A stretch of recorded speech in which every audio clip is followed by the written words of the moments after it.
这样往前走，对，往前走，就往前走。要稍微斜，对，拉着，对。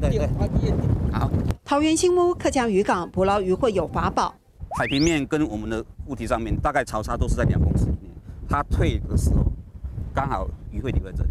如果你潮差太高，它鱼还是跑掉了。青烧款的都俩黑特色。这是海陆枪。一般很少见，这是特色，对不对？是的。有空带走，要还披萨。是的。掌握干潮前1、2小时在石湖内牵网，不必出海就能捕鱼。大丰收时曾有过单次破1000斤的记录。开奖了！10班就跟那个。这一天，强劲东北季风来袭，果然应验老渔夫预告，只有小鱼2、3只，这是难得的生态体验。石湖堤上虾蟹、石蚵都很常见，还有海瓜子。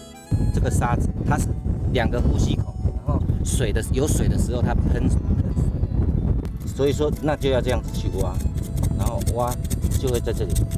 练就观察迹象的本事，爱乡协会还发现，平埔族循潮汐方向辟建的石户堆砌工法和岸上的石屋相同，与客家工法异曲同工。就是这个圆周边它有6颗石头，这个也是一样，一个主体在这里一样，它这。依附着它也是6个，你怎么去移动它？它是环环相扣的，所以这么大的潮间带的那个浪不会把它打散掉。先人智慧100年石户，除了澎湖，台湾本岛最大的石户群就在新屋。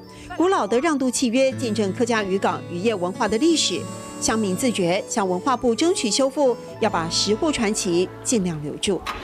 准备上课喽，你学会了吗？E-cell 空得到。也係鐵石，E-cell 控制到，也係鐵石。謝謝宗宇老師。